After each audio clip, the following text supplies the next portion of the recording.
우리는 에베소서 4장 1절에서 3절 말씀을 보시겠습니다. 에베소서 4장 1절에서 3절 말씀 제가 받들어서 봉독하겠습니다. 성경 다 가져오셨죠? 예. 착한 크리스찬은 성경을 가지고 교회에 옵니다. 제가 받들어서 읽겠습니다. 그러므로 주 안에서 갇힌 내가 너희를 권하노니 너희가 부르심을 받은 일에 합당하게 행하여 모든 겸손과 온유로 하고 오래 참음으로 사랑 가운데서 서로 용납하고 평안에 매는 줄로 성령이 하나 되게 하신 것을 힘써 지키라. 아멘. 부흥이라는 것을 생각해 보셨습니까? 부흥이라는 것을 생각하면 가슴이 설렙니다. 에이, 목사님이나 설레죠? 아닙니다. 부흥이라는 것은 우리의 메말랐던 삶이 하나님께서 내려주시는 은혜의 비로 촉촉해지는 겁니다. 우리의 죽어있던 심령이 다시 살아나는 것입니다. 늘 답답하고 힘들고 우울하던 사람이 뻥 뚫리고 행복하고 자신감이 있는 그런 모습으로 서는 것입니다. 그게 부흥입니다.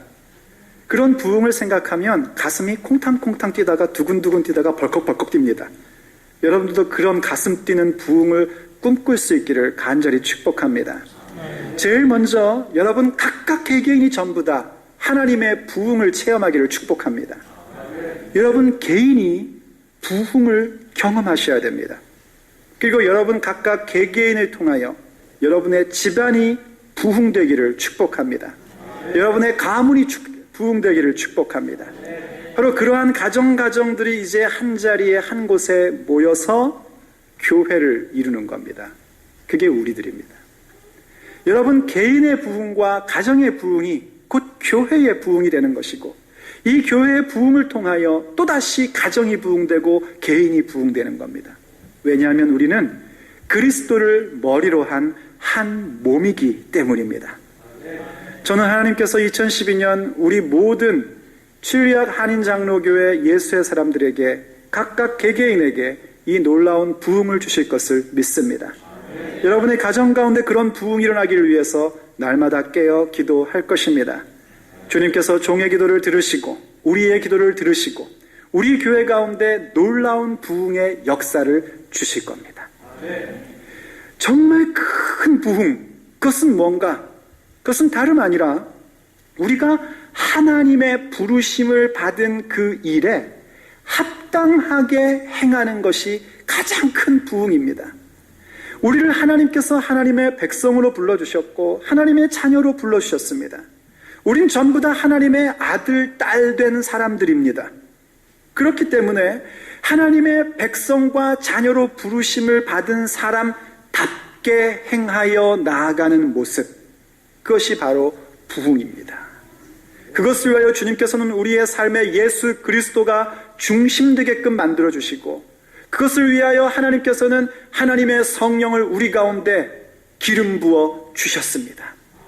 성령의 충만함으로 예수를 중심으로 삼고 우리가 하나님의 백성다운 모습으로 나아가는 부흥의 길을 걸어갈 때에 비로소 부흥의 열매인 우리로 하여금 하나님의 영광의 찬송이 되게 해주시고 우리로 하여금 하나님의 영광을 찬송하게 하시고 우리로 하여금 하나님 곁에 섰을 때에 어쩌면 저렇게 꼭 하나님을 빼다 닮았을까 하는 그리스도의 장성한 분량으로 이르게 하시는 그 열매가 맺어지는 것입니다. 그렇다면 하나님 앞에 우리가 그 부르심을 받은 사람답게 합당하게 나아가는 길은 과연 무엇일까요? 우리가 함께 읽은 에베소서 4장 1절로 3절 말씀은 우리가 그렇게 하나님의 그 신비한 부르심 가운데에 합당하게 행하는 일이 구체적으로 무엇인지를 몇 가지 이야기해 줍니다. 첫 번째로는 겸손과 온유로 모든 삶을 살아가는 것이라고 얘기했습니다. 그리고 두 번째로는 오래 참음으로 사랑 가운데서 서로 용납하는 것이고 세 번째로는 평안에 매는 줄로 성령이 하나 되게 하신 것을 힘써 지켜 나가는 것입니다. 오늘 우리가 생각할 것은 바로 오래 참음으로 사랑 가운데서 서로 용납하는 것입니다. 그것이 바로 우리가 가져야 할 부흥의 또 하나의 모습입니다. 우리는 겸손과 온유로 모든 인생을 만들어가는 사람입니다. 겸손이 뭐라고 했습니까? 겸손이라는 것은 예수님만이 내 인생의 문제 해결자, 구원자이심을 분명히 믿고 고백하는 것이요. 그렇기 때문에 크고 작은 문제들을 해결하시는 주님께 내 인생의 방향과 내 인생의 계획과 내 인생의 모든 결정사항을 그 주권을 맡겨드리는 주인으로 삼는 모습을 갖는 것이 겸손이라고 했습니다. 겸손은 다른 데 없어요. 겸손은 오직 예수님을 구원자여 주인으로 믿는 것만이 진정한 겸손입니다. 그리고 예수님을 그렇게 주인으로 삼고 살기 때문에 주인에 의하여 길들여지는 것이 온유라고 했습니다. 주인에 의하여, 예수님에 의하여 우리는 길들여질 때에 비로소 우리의 마음 가운데에 어느 것도 근접할 수 없는 평정심이라는 온유의 최고의 극대치의 모습이 나타나게 되고, 그 평정심을 갖고 있기에 내게 주어진 시간과 공간, 물질, 건강, 자녀, 무엇 할 것 없이 그 모든 것들을 그 목적대로 바르게 사용할 수 있는 통제력을 갖게 됩니다. 그것이 바로 온유의 모습입니다. 이것은 바로 우리의 내면 속에 가져야 될, 우리 각각이 우리 심령 내면 속에 가져야 할 부흥의 모습입니다. 사랑하는 여러분, 여러분의 각각 개개인의 심령 속에 이러한 겸손과 온유라는 부흥이 일어나기를 축복합니다. 겸손과 온유의 부흥을 경험해 보십시오. 절대로 교만해지고 싶지 않습니다. 절대로 독한 사람이 되고 싶지 않습니다. 정말 겸손과 온유가 얼마나 우리의 심령 가운데 뜨거움을 주고 행복함을 주고 놀라움을 주는지, 그것은 경험해 본 사람만이 압니다. 사랑하는 여러분, 그것들을 경험해 보십시오. 겸손과 온유로 옷을 입으십시오. 그 부흥을 여러분의 것으로 삼으십시오. 주께서 여러분에게 주시고 싶어 하시는 부흥입니다. 그리고 그 부흥을 가진 사람들이 이제 내면의 부흥을 가졌기 때문에 외적인 부흥을 가져야 되는데, 그게 바로 관계 속에서의 부흥입니다. 이 관계 속에서의 부흥을 가지려면 용납하는 부분들이, 서로 용납하는 부분들이 반드시 요구됩니다. 성경은 우리에게 서로 용납하라는 얘기를 얼마나 많이 하는지 몰라요. 용납이라는 게 뭡니까? 용납이라는 말은 언어적으로 풀이를 하면 뭔가를 너그럽게 받아들이는 게 용납하는 겁니다. 뭐 좀 쉽게 이런 거예요. 그래. 누구한테 그러죠, 여러분? 애기들한테 많이 그러죠, 그렇죠? 네. 뭐 애기들 그래.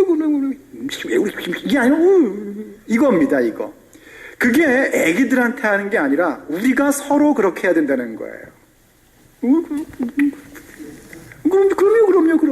그럼요. 그렇지. 이게 용납이에요. 그런데 이 용납이 있으려면 우리에게 반드시 요청되는 게 오래 참아야 되는 것이 있고요. 사랑이라는 것이 반드시 우리에게 요청됩니다. 오래 참음이 없이, 사랑이 없이 용납하는 모습을 갖는 것은 거짓말입니다. 겉으로는 그래 웃어 저 왼수 이러는 거예요. 들리셨어요?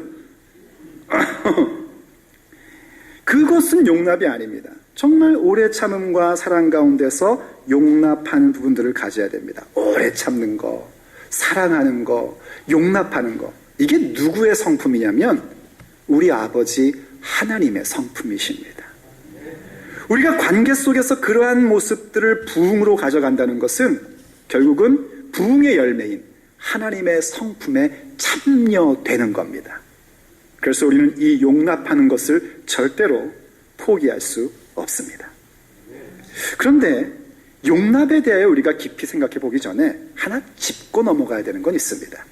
그건 뭐냐면 성경은 우리에게 절대로 용납해서는 안 되는 부분도 말하고 있다는 겁니다.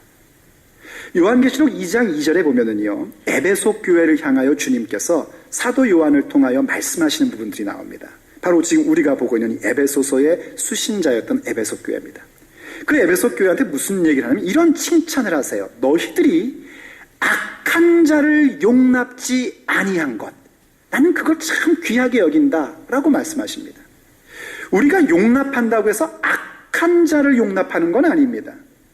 동시에 그 요한계시록 2장 20절에 보면은 두아디라 교회에게 쓰시는 그런 주시는 말씀이 있는데, 이 두아디라 교회에게는 예수님께서 굉장히 책망을 하시는 부분이 나옵니다. 당신을 표현하실 때도 발이 막 주석 같다라는 그런 무시무시한 모습으로 당신을 표현하셔요.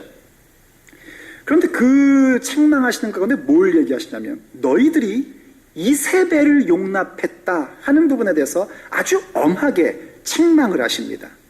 이세벨은 누구냐면, 이 요한계시록 시대가 아니라 아주 먼 옛날 아합 임금 시대, 우리한테 익숙한 사람은 엘리야 시대 때에 있었던 왕의 부인, 여왕이라고 하나요? 여왕이었습니다.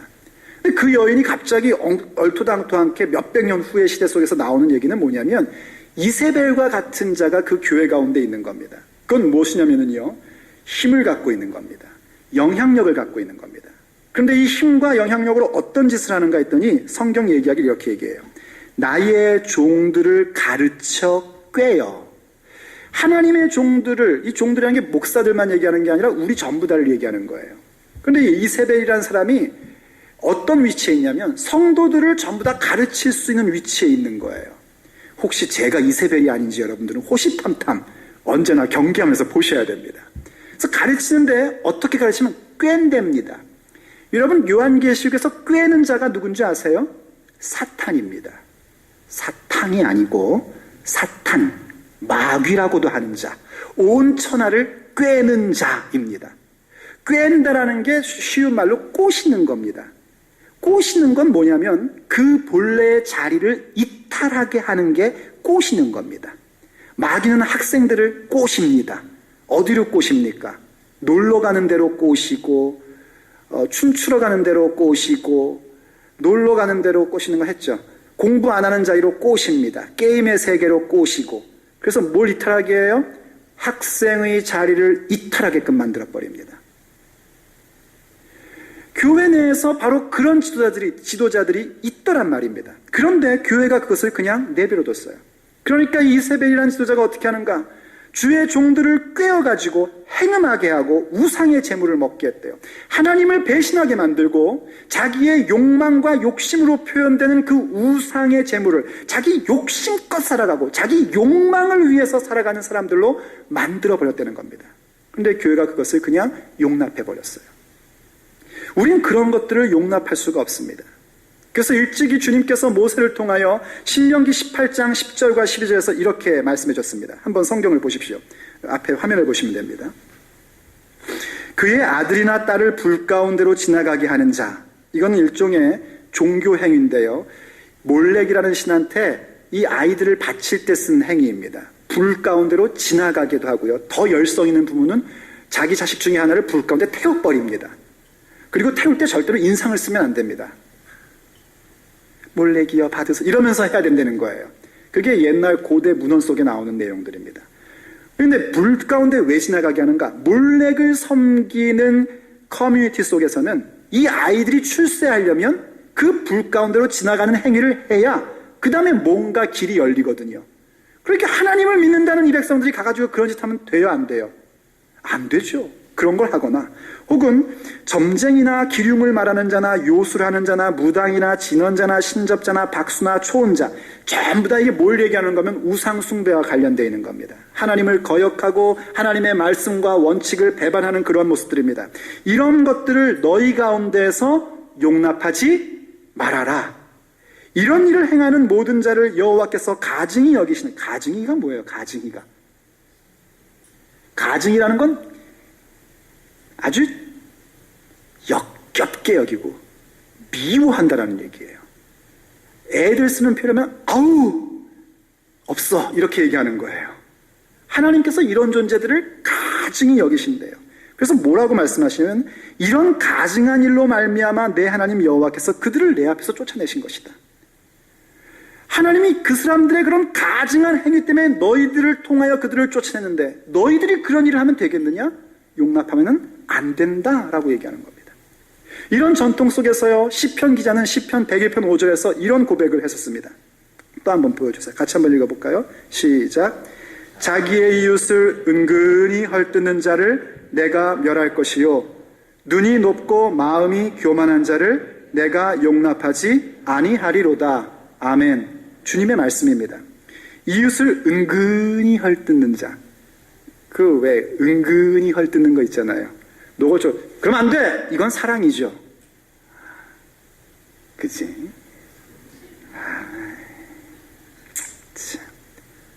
뭐 그럼 저쪽에서 못 됐죠? 됐어. 은근히 헐뜯는 겁니다. 은근히. 혹시 그랬습니까? 회개하십시다. 절대로 우리가 그러한 것들을 용납할 수 없습니다. 시편 기자는 뭐라고 고백을 하냐면 이웃을 은근히 헐뜯는 자를 내가 멸할 겁니다. 주님 앞에 결단하는 고백을 드리는 거예요. 눈이 높고 마음이 교만한 자. 눈이 높다라는 것은요, 처녀총각이 눈이 높아갖고 십장가를 못 가는 그런 걸 얘기하는 게 아닙니다. 원래 결혼 전에는 눈이 높아야 됩니다. 눈이 높을지어다 전부 다. 처녀총각들은 눈이 높아라. 그래서 높은 눈에 맞는 사람들을 만날지어다. 네, 그래야죠. 정말 믿음 좋고 주님 나라에서 헌신할 줄 알고 실력 있고 능력 있는 남편과 아내를 만나기를 축복합니다. 네, 그럼요. 이미 만난 사람들은 그대로 사십시오. 지금 주신 짝이 최고의 짝이십니다. 남자만 아멘을 하는 이유는 도대체 뭐예요? 자매님들, 지금 남편이 최고의 남편입니다. 아무래도 아내들만 모아놓고 한번 교육을 하든지 세미나를 하든지 해야지. 정말 이 눈이 높다는 건 뭐냐면요, 하나님 앞에서 눈이 높은 겁니다. 교만한 눈을 얘기하는 겁니다. 우리가 지난주에 배운 식으로 따지자면 예수님을 구원자로 생각 안 하는 거예요. 예수님 없으나 얼마든지 잘 살 수 있어. 얼마든지 이민해서 성공할 수 있고 얼마든지 유학생활 성공할 수 있어. 내가 실력이 얼마나 좋은데? 눈이 높은 겁니다. 그런 교만한 자들을 내가 용납지 아니합니다 하는 고백이 먼저 우리에게 있어야 됩니다. 그럼 도대체 누구를 용납해야 된다는 걸까요? 오늘 본문이 서로 용납하고 라고 얘기했습니다. 그 서로는 누구냐면 문자적인 본문 해석을 하면 에베소 교회에 있는 교우들을 얘기하는 겁니다. 적용한다면 지역 교회 가운데 있는 우리들이 서로 용납해야 된다라는 얘기입니다. 왜 그러냐면요, 지역 교회는 눈에 볼 때에 그저 하나의 모임과 조직체에 불과해 보일지 모르지만 영적으로 보면 하나님 나라라는, 눈에 보이지 아니하는 하나님 나라의 눈에 보이는 구체적 형상이기 때문입니다. 우리가 모여서 서로 용납하는 자들이 될 수 있어야 됩니다. 죄에 대하여, 악에 대하여, 잘못된 가르침에 대해서는 교회 내에서도 절대 용납할 수 없습니다. 그러나 우리가 주님 앞에서 겸손과 온유를 가지려고 하고 그 부흥을 맛본 사람일지라도 우리가 알잖아요. 우리는 여전히 연약한 사람들입니다. 우린 지난주에도 또 죄를 저질렀던 사람들입니다. 그 순간 한 번만 하고 꿀꺽 삼켰으면 넘어갈 것을 침이 안 삼켜지고 밖으로 튀어서 문제를 일으켰던 사람들이지 않습니까? 우리 전부 그렇게 살았어요. 그래서 부부싸움 했고, 그래서 애들한테 또 소리 질렀을 것이고, 그래서 또 옆에 사람 보면서 눈을 한번 째리기도 했었고, 그렇지 않습니까? 우리가 전부 다 지금 시치미를 떼고 있지만 저는 압니다. 왜냐하면 저도 그랬기 때문입니다. 바로 그것을 알고 있기 때문에 우린 연약한 자이고 늘 무너지는 자이고 주님 앞에 늘 죄송스러운 사람들이라는 걸 알기 때문에 우리가 서로 용납하는 그 마음을 갖는 겁니다. 목사님, 질문 있습니다. 그럼 그 사람이 교만한 자인지 아니면 연약한 자인지 어떻게 구별할 수 있습니까? 그건 간단합니다. 하나님의 말씀을 듣고 혹은 형제자매의 권면의 얘기를 듣고, 아, 그렇구나, 내가 또 실수했구나, 내가 또 옛날 습관이 나왔구나 하는 걸 깨닫는 사람은 그리스도인이기 때문에 그들의 연약함과 부족함을 우리가 용납해야 됩니다. 그런데 하나님 말씀 앞에서도 형제자매의 권면 속에서도 끝까지 자기의 교만함을 버리지 못한다면 그 사람은 뭔가 문제가 있는 사람입니다. 단, 믿은 지 얼마 안 됐거나 여전히 예수님을 아직 영접하지 않았기 때문에 아직까지 구도자의 길을 가고 있는 사람은 제외입니다. 우리가 용납해야 되는 사람이 누구인가? 교회 안에서 함께 믿음의 삶을 살아가는 옆에 있는 분들입니다. 여러분의 집안에서 함께 살고 있는 가족입니다. 그렇게 우리가 서로를 용납하며 나아갈 수 있어야 됩니다. 용납한다는 것, 그건 어디서부터 시작되는 거냐면 사실은 서로 판단하지 않는 것에서 시작하는 겁니다. 용납은 서로 판단하지 않는 것에서 시작해요. 로마서 2장 1절에서 4절 말씀 가운데 1절이 이렇게 얘기합니다.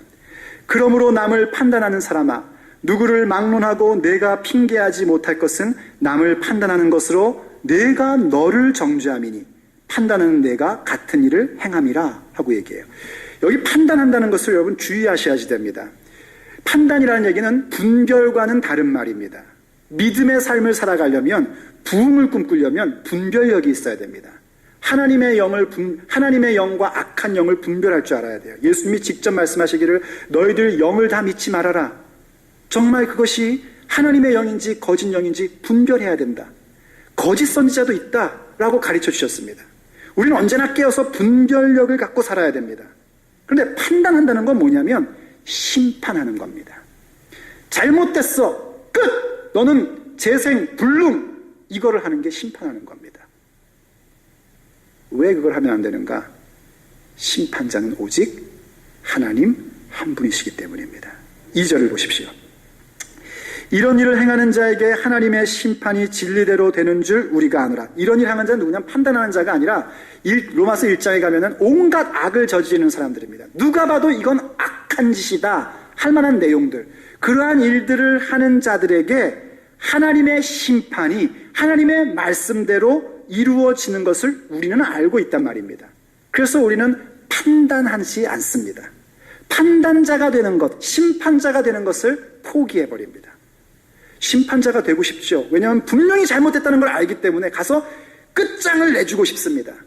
그런데 혹 누가 압니까? 그가 하나님의 말씀을 듣고 회개하고 구원받을지. 그래서 우리는 심판자가 됩니다. 단지 이건 분명히 잘못된 일이야 하고 분별만 할 뿐입니다. 이해가 되십니까? 그리고 하나님이 심판자인 것을 믿고 인정하는 겁니다. 왜 그렇게 해야 되는가? 3절과 4절 말씀이 이렇게 얘기를 합니다. 또 보여주십시오. 이런 일을 행하는 자를 판단하고도 같은 일을 행하는 사람아. 요겁니다 바로. 악한 일을 행하는 걸 보면서 넌 나쁜 놈이야. 여러분한테 하면 기분 나쁘잖아요. 이쪽에서 하는 거예요. 넌 나쁜 놈이야. 너는 끝장이야. 넌 이제 예수 믿을 자격도 없고 교회 나올 자격도 없어. 끝! 이렇게 해놓고 나서 내가 살아가다 보니까 나도 똑같은 그 짓을 하고 있더란 말이죠. 와! 우리 교회는 사랑이 없어. 그 말 하면은 사실 누가 사랑이 없는 줄 아셔요? 예, 그 말씀하시는 분이 사실 나중에 발견하게 돼요. 내가 사랑이 없구나. 이걸 안단 말이에요, 우리가요. 그래서 우리는 심판하지 않습니다. 만약 그렇게 하면 어떻게 되는가? 그 다음 말씀이 이렇게 얘기해요. 네가 하나님의 심판을 피할 줄로 생각하느냐? 너가 저건 나쁜 거야 하고 판단해버린 다음에 네가 그런 똑같은 일을 저지른다면 하나님의 심판은 원리가 없으셔? 하나님의 심판이 혹 내가 하나님의 인자하심이 너를 인도하여 회개하심을 알지 못하여 그의 인자하심과 용납하심과 길이 참으심이 풍성함을 멸시하느냐? 이해가 되십니까, 여러분? 우리가 회개하고 하나님 앞에 부흥을 갖게 된 그 원인이 어디에 있었는가? 하나님의 인자하심과 용납하심과 기 참심 때문에 오늘 우리가 지금 이 모습을 갖고 있는 거 아닙니까? 어느 누가 잘나서 하나님 앞에 하나님은 정말 럭키해요. 나 같은 사람을 하나님의 자녀로 삼으셨어요. 이렇게 말할 수 있는 사람이 누가 있습니까? 우린 전부 다 주님 앞에서 죄송스러울 수밖에 없는 사람들입니다. 그런데 하나님이 인자하셨고 용납해 주셨고 길이 참아주셨습니다. 그래서 오늘 우리가 있는 건데 하물며 믿지 않는 사람을 향해서도 우리가 그런 용납을 가져야 될지. 교회 안에서 형제 자매라 부르는 우리들의 서로 관계 속에 저 성도는 틀려 먹었어? 저 목사는 맛이 틀렸어? 저 집사님은 아니야. 이렇게 판단을 내려버린다면 어찌 그게 부흥을 꿈꾸는 사람.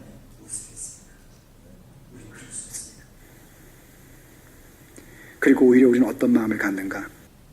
우리 자신을 늘 상대방의 실수와 허물 속에서 나 자신을 바라보기 때문에 그 상대에 대하여 측은한 마음을 갖게 되는 겁니다.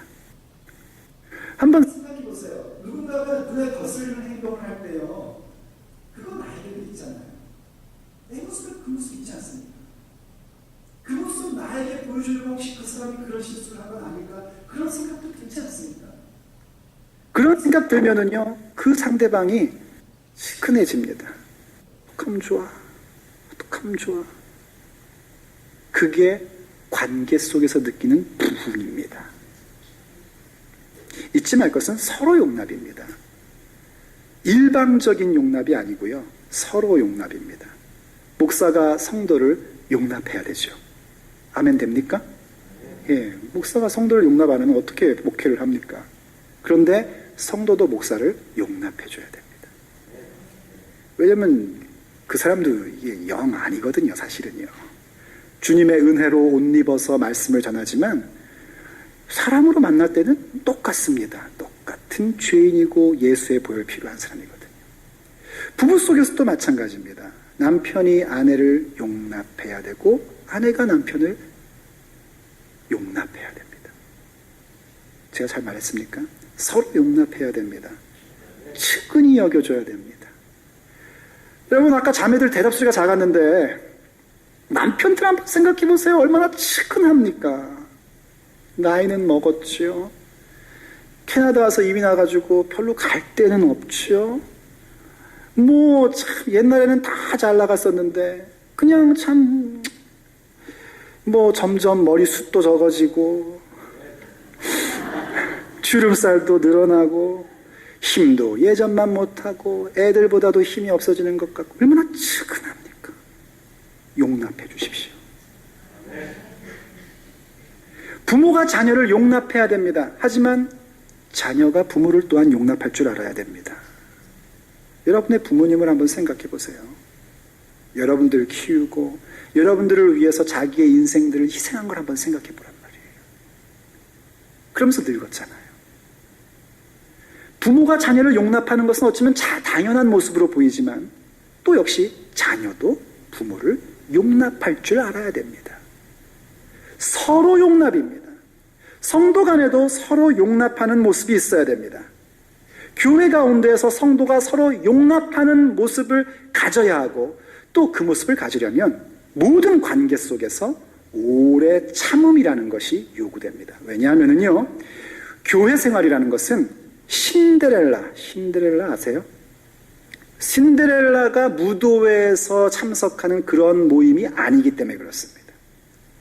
신데렐라가 아름다운 옷을 입고 왕자님과 춤추는 그 순간이 교회 생활이 아니고요, 사실은 집에서 있는 삶이 교회 생활입니다. 우리 자녀들이 집에서 어떻습니까? 뭐 엉망이죠. 그거는 우리 집, 네 집 할 것 없이 다 그렇습니다. 걱정되죠. 저것들이 집 밖에 나가서 집 밥벌이나 할까?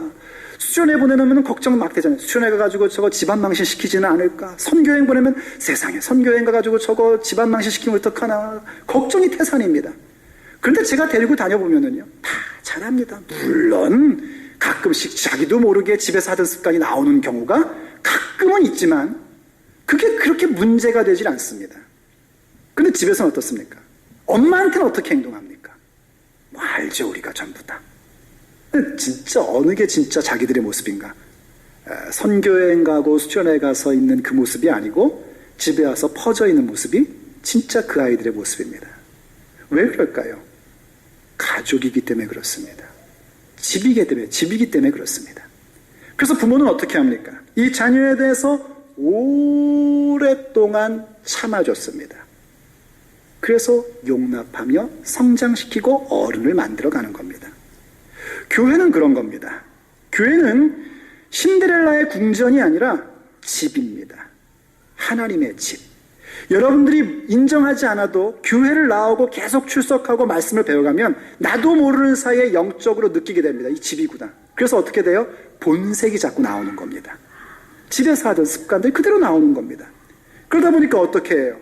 우리가 전부 다 천군과 천사인 줄 알고 전부 다 처음에 나왔는데 와보니까 천군과 천사는 온데간데 없고 다 나와 똑같은 죄인들만 모여 있는 겁니다. 그래서 어떻게 해요? 서로 간에 오래 참아줘야 됩니다. 그러면서 용납해줘야 됩니다. 그러면서 뭘 봅니까? 서로 간에 격려하고 도전하고 지지고 볶으면서 성장해 가는 것을 경험하는 겁니다. 그게 바로 관계에서 갖게 되는 부흥이에요. 그리고 물론 그 오래 참음은 어디로 들어가는가? 사랑으로 들어가는 겁니다. 오직 사랑 속에서만 오래 참고 용납함이 가능합니다. 여러분, 이 오래 참는 거 하는 게 참 쉽지 않죠? 인내하는 게 쉽지 않습니다. 그런데 오래 참고 인내하면 상대가 덕을 보는 게 아니고요, 내가 덕을 보는 겁니다. 믿기를 바랍니다. 예수님께서요, 하나님 나라의 비밀을 얘기해 주시면서 씨 뿌리는 비유를 했습니다. 어떤 것은 돌짝밭 길바닥에 뿌려지고, 어떤 것은 돌 위에 뿌려지고, 어떤 것은 가시떨기 위에 뿌려지고, 어떤 것은 옥토에 뿌려졌다. 여러분은 어디에 뿌려지기를 원하세요? 옥토에 뿌려지기를 원합니다. 우리의 마음이 옥토가 돼야 됩니다. 근데 그것에 대해서 설명을 하실 때에 누가복음 8장 15절에서 이렇게 말씀해 주셨습니다. 누가복음 8장 15절 말씀 같이 한번 읽어보죠. 좋은 땅에 있다는 것은 좋은 마음으로 말씀을 듣고 지키어 인내로 결실하는 자니라. 아멘. 옥토가 딴 게 아니고요, 하나님 말씀 좋은 마음으로 들었어요. 그런다면 뭐 하는가? 인내함으로, 오래 참음으로 결실하는 것. 그게 바로 좋은 땅에 있는 겁니다. 하나님의 부흥이 정말 우리에게 있어야겠다는 거 우리가 전부 다 공감합니다. 내 내면에 있는 온유와 겸손의 부흥은 어디서 발휘되는가? 우리 서로 간의 관계성 속에서 얼만큼 용납하냐에서 발휘가 되는 것이고, 그것이 부흥으로 자리매김되는 겁니다. 그러려면 오래 참아야 됩니다. 오래 참는 것이 곧 좋은 땅에 씨앗이 떨어지며 결실을 맺는 모습이란 말입니다. 내가 유익을 보는 거예요. 그리고 그런 오래 참음을 가질 때에 하나님은 우리의 심령 가운데 오래 참음이 곧 사랑이며 사랑이 곧 오래 참음이라는 사실을 깨닫게 해주시고, 그 사랑 가운데에서 서로를 용납하게끔 만들어주는 겁니다. 억지로 하는 게 아니고요, 어쩔 수 없이 하는 게 아닙니다. 뭐 목사가 어떻게 하겠어요? 성도가 속삭여도 용납해야지 지가. 이런 용납이 아니란 말입니다. 정말 마음속에서 사랑하기 때문에 용납하는 것이고, 사랑하기 때문에 오래 참는 거란 말입니다. 그런데 그 사랑은 우리한테 없어요. 그런 사랑은 나에게 없습니다. 그런 사랑은 오직 하나님께로부터만 와야 가능한 것입니다. 이민아 자매라고요, 여러분이 잘 아는 이어령 교수의 따님이 계십니다. 그분이 요 근간에 땅끝의 아이들이라는 책을 냈어요. 그 책을 쭉 봤더니 참 은혜롭게 참 많이 봤습니다. 참 좋은 간증들이 많이 나와 있더군요. 근데 그 글 가운데 이런 내용들이 참 제 마음에 많이 와닿았습니다. 그분에게 큰 아들이 하나 있었는데, 이 아들이 10대 하이티네이저 때 갑자기 이제 반항을 하기 시작을 한 거예요. 굉장히 그 스윗한 아들이었대요. 굉장히 스윗한 아들이었고, 엄마를 너무나 잘 돌봐주고 또 보호해주고 협조해주는 그런 아들이었대요. 그런데 갑자기 이 아들이 돌변을 한 거예요. 어느 정도로 돌변을 했냐면, 엄마가 예 하고 만지면 만지지 마 이러고 치는 거예요. 그걸 그냥 이렇게 되지 않습니까? 읽으면서도 제가 이렇게 막 이게 올라오더라고요. 이 승질이 급해가지고 이걸 그냥 뒀어. 또 언젠가는 어머니 날, 그 마더스데이 때 이 아들은 항상 엄마에게 그 마더스데이면은 선물을 주고 사랑한다고 고백해주고 그러던 아들이었대요. 그래서 그 해에도 엄마가 그냥 뭐 대수롭지 않게 그 마더스데이인데 아무것도 없게, 야 뭐 엄마한테 뭐 없어? 하고 얘기를 했더니 이 아들이 엄마를 똑바로 쳐다보면서 그러더래요. 엄마가 마더스데이 선물 받을 자격이 있다고 생각해? 무슨 자격이 있다고 나한테 선물을 요구해? 하고 여자친구 만난다고 나가버렸대요. 하루 종일 울었대요, 이 엄마가. 울었을 거 아닙니까? 그런데 이 이민아 자매가 이때에 어떤 상황이었냐면 예수님을 처음으로 만나고 영접하고 믿음의 성장을 가져가는 과정 중이었어요. 성경 공부를 하고 말씀으로 무장이 되고 하나님의 사랑을 깨닫고 하나님의 사랑 가운데 아버지의 사랑을 느끼게 되고, 그래서 그러한 와중에 있었기 때문에 아들이 그렇게 하는데도 하나도 밉지가 않더래요. 하나도 밉지가 않고 탁 치는데도 그냥 긍휼한 마음이 생기고 그러더라는 거예요. 그 선물 받을 자격이 없다고 말한 날도 정말 내가 자격이 없지 하면서 그런 가슴 아픔이 있었는데 그 아들에 대한 미움이 전혀 생기질 않더래요. 그러다가 이 아들이 이제 하나님께서 만지기 시작을 했습니다. 이 아들이 친구들이랑 가다가 진짜 깡패들을 만난 거예요. 정말 깡패, 미국 깡패. 그런데 이 친구들이 얘만 두고 다 도망가 버린 거예요. 그래서 혼자 남아가지고 그 미국 깡패한테 이제 맞아서 그냥 비유적인 게 아니라 진짜로 죽게 된 상황이 된 거예요.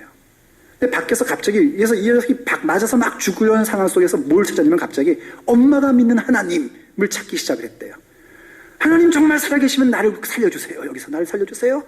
했더니만 옆집에 있던 어떤 백인이 밖에서 시끄러운 소리가 나오니까 나와봤다가 어떤 한 애가 깡패들한테 몰매를 맞고 죽게 되니까는 집에 마침 권총이 있어가지고 권총을 놔서 공포탄을 쐈더니만 이 깡패들이 이제 총은 무서운 줄 알아가지고 다 도망을 갔다는 거예요. 그래서 이제 뭐 여기저기 다 부러졌을 거라고 생각했는데 애가 일어나보니까 뼈도 하나도 다친 데가 없고 그냥 타박스만 조금 있어. 그때부터 이 아이가 변화되어서 세례받고 하나님의 자녀가 되었어요. 자, 그런데 이 아들이 하고 싶은 얘기는 그 얘기가 아니고 이 아들이 나중에 이런 고백을 엄마한테 하더랍니다. 자기가 엄마한테 그렇게 못된 말, 독한 말, 심한 말을 할 때에 내가 엄마를 아는데 엄마 성격에, 그 자매의 성격이 보통이 아니랍니다. 본인 말로. 엄마 성격에, 또 엄마가 나 사랑한다는 거 알지만 엄마가 가지고 있는 사랑 정도로는 나한테 그런 눈길을 줄 수가 없다는 걸 난 알아. 그때도 나는 엄마 속에 뭔가 모를 하나님의 사랑이 있다는 것을 봤고 그 사랑으로 나를 보고 있다는 걸 나는 알고 있었어. 그 사랑이 우리에게 필요합니다. 그 사랑이 있어야 우리는 서로 용납하는 자가 될 수 있고 그 사랑이 있어야 우린 결국 오래 참는 자가 될 수 있습니다. 죄에 대하여, 악에 대하여, 잘못된 지도자에 대해서는 분명히 용납하지 않지만 회개하는 죄인에 대하여, 서로가 함께 자라나고 있는 성도들에 대하여, 실수하고 허물하고 옛날 습관 때문에 괴로워하는 서로들을 향하여 우리는 오래 참음으로 그 사랑 가운데에서 서로 용납하는 부흥을 갖게 되는 것입니다. 오늘도 그 은혜가 우리 가운데 함께하기를 간절히 바랍니다. 기도하시겠습니다.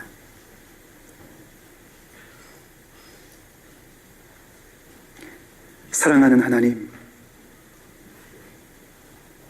오늘도 주님께서 우리에게 귀한 은혜를 베푸시어 부흥이 무엇이며 무슨 부흥을 꿈꾸고 이루어 가야 하는지 가르쳐 주셔서 감사드립니다.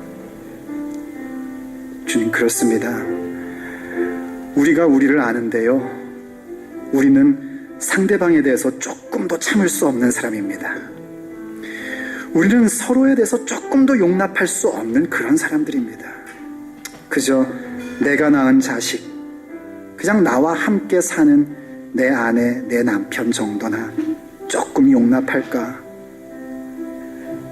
교우들을, 또 주님을 찾고 있는 다른 사람들을 용납하지 못하는 사람들입니다. 하지만 주님, 주께서 우리에게 용납하라 명하셨기에 우리가 주님의 능력을 믿고 순종할 것을 결정합니다. 주여, 그 결정 위에 기름 부어 주시옵소서. 주님의 그 사랑을 우리의 가슴 속에 부어 넣어 주시옵소서. 하나님의 사랑만 우리 가슴 속에 부어 넣어진다면 우리가 오래 참을 수 있어요. 우리가 서로를 용납할 수 있습니다. 하오니 주님, 하나님의 그 뜨거운 사랑을 우리의 가슴 속에 쏟아부어 주시옵소서. 우리가 다 죽어도 좋습니다. 우리의 모든 존재감이 사라져도 좋습니다. 바보라고 손가락질 받아도 좋습니다. 하나님의 사랑만이 우리의 가슴 속에 있기를 간절히 원합니다. 주님, 그 사랑 우리 모든 성도들의 가슴 속에 허락하여 주시옵소서. 겸손과 온유로 부흥된 모든 성도들의 가슴 속에 하나님의 그 뜨거운 사랑의 심장을 이식시켜 주시옵소서. 하여 주님, 주께서 우리에게 허락하시는 또 하나의 부흥, 주께서 허락하신 이 지역 교회 가운데에 함께 저 천성을 향하여 걸어가는 성도들이 서로 용납하는 그 부흥을 갖게 하여 주시옵소서. 오래 참음으로 주님이 허락하시는 사랑 가운데에서 서로 용납하는 부흥을 우리 모두가 갖게 하여 주시옵소서.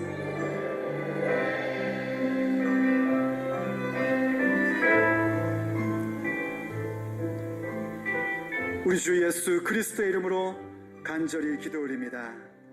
아멘.